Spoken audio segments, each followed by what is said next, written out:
En esta ocasión vamos a analizar a la empresa Ripley. Se creó en el año 1956, se encuentra en el sector del retail y también tiene un banco. El grupo controlador es la familia Calderón con el 42,8% de las acciones y la última fecha de venta de capital fue en el año 2008. Los dividendos podemos apreciar cómo han ido disminuyendo en los últimos años y también con bastante volatilidad. En el año 2023 repartieron un dividendo bastante importante, pero el producto de venta de activos, más en concreto de acciones que poseía Ripley en una sociedad de inversión que tenía acciones, que tenía participación en centros comerciales que se la vendió a Mallplaza. La política de dividendos también podemos apreciar de que es bastante volátil y en 4 años fue de 0%, ya que en los años 2015, 2020, 2022 y 2023 reportaron pérdidas, pero aún así en los años 2016 y 2021 repartieron dividendos, pero producto de utilidades acumuladas y en el año 2023 producto de venta de activos, como mencionábamos anteriormente, y en el año 2024 no repartieron dividendos, que fue el único año en los últimos 10 años en los cuales no repartieron dividendos, a pesar de que en 4 años no tuvieron utilidad líquida distribuible. Los dividendos los suelen repartir una vez en el año, en el mes de mayo. El patrimonio podemos apreciar cómo en los últimos 10 años se ha encontrado sin crecimiento y además con cierta volatilidad. Los ingresos desde el año 2015 hasta el año 2019 contaban con un pequeño crecimiento. En el año 2020 disminuyeron, en el año 2021 se recuperaron y crecieron un poco en comparación con años anteriores, pero desde entonces hasta el año 2024 los ingresos se han encontrado casi sin crecimiento.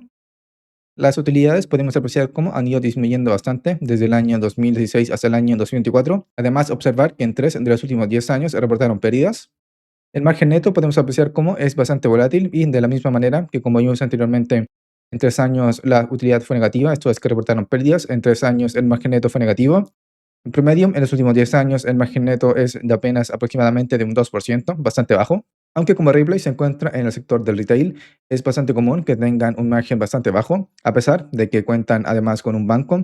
Ahora ya estamos hablando del estado de flujo de efectivo. Podemos apreciar cómo los cobros por ventas cuentan con un pequeño crecimiento en relación con el año 2015 y el año 2024, pero en el año 2020 disminuyeron un poco y desde entonces la tendencia alcista que pudimos apreciar en el año 2015 hasta el año 2019 pues disminuyó bastante y ya cuenta con un crecimiento mucho más bajo desde el año 2020 hasta el año 2024.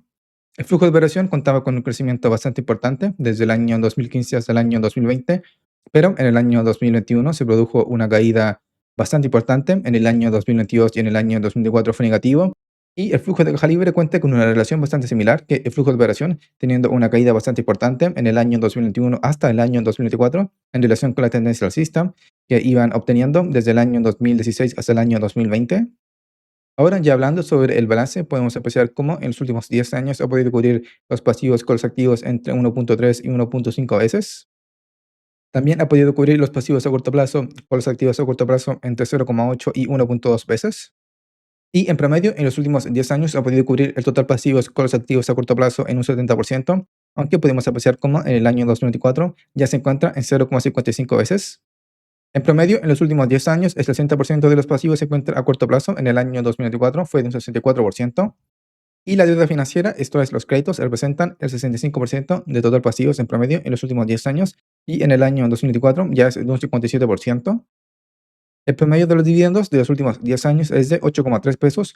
Por lo tanto, si es que quisiésemos obtener una rentabilidad por dividendo anual de un 7,5%, la acción debería valer 111 pesos, un 10% de dividend yield 83 pesos y un 12,5% de dividend yield 66 pesos. Actualmente el precio de la acción se encuentra en 455 pesos con una rentabilidad por dividendo anual de un 1,8%.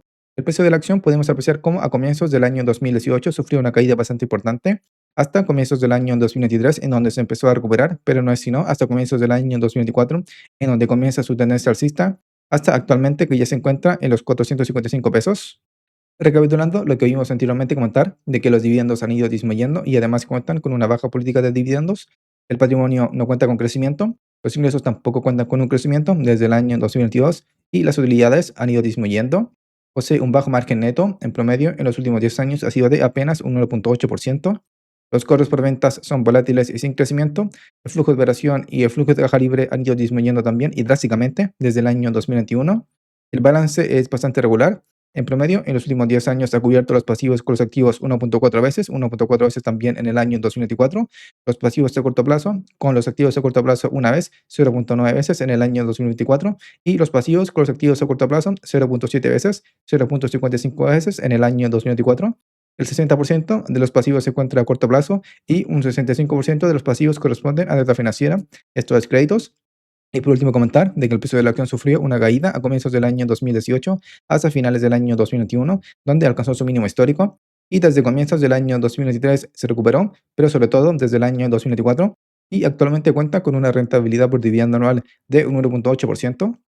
La empresa Ripley pudimos apreciar cómo sufrió una caída bastante importante en sus utilidades, pero también en la generación de caja. Esto producto de que ha sufrido el sector retail una competencia bastante importante, sobre todo a través de Mercado Libre, pero también del comercio electrónico en general, sobre todo después de la pandemia.